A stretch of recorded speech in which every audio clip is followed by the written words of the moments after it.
We can edit the button text just like regular text elements, but we can also customize the buttons themselves. Let's scroll up to the button that we have at the top of our home page. Let's actually delete this one and start from scratch. So if we right click, we can delete, and then from our Elements panel, we can drag and drop a new button in. Let's start to edit our button. In the Content tab, I'm going to leave the type as default, but I'll change the text here just as we've done before with other text elements, and I'll say get WordPress. And then buttons generally help our visitors to navigate between pages of our website. So here under link, I want this button to take visitors to our contact page. If you start typing contact and remove this, our contact page will show up here and we can select it. Now you can see the URL filled in here. You can add an icon along your button text as well.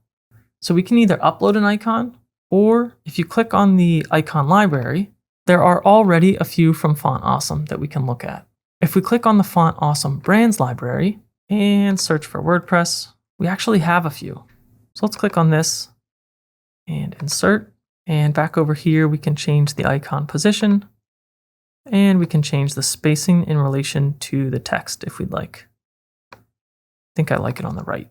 Now under style, let's make a few changes to the look of the button. I'm first going to center the position. If I open the typography settings, I can select a new font. I can increase the size, something like 25, looks good to me. And I can bold the text, maybe decrease the letter spacing to my liking. And if I scroll up and close the typography pane, I like the button text color of white here, but we can change the color of the actual button. We could pick a hex color like we've looked at before, or we can select something from our theme. And I might go with accent. Under box shadow, we have some options that we can use to make our button stand out. If I wanted this subtle, we could dial in the spread of the shadow so that it barely reaches past the edge of our button. You also have control over the blur here. And under color, we can even lower the opacity of that shadow. So I'll close the color picker and the box shadow options.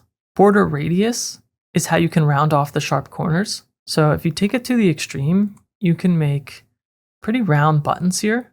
I'm going to go with something like 5 for a much more subtle effect. And these values can be linked or unlinked with this button here. And under padding, you have even more control over the shape of the button. Let's unlink these values by clicking on the chain.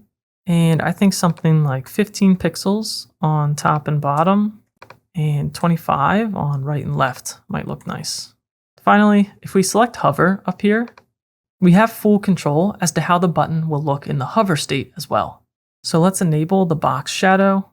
If you remember, we just lightened the shadow of the normal state. So these default values for the box shadow in the hover state will make the button grow darker. Let's try that. We can also change the button hover color. So let's click globe. Let's choose accent, but then edit this to be just a shade darker.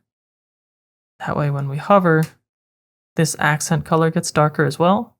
And this looks good to me, but you can change the transition duration here too, if you want this to take longer. And you can even add a hover animation. There's lots of these to choose from.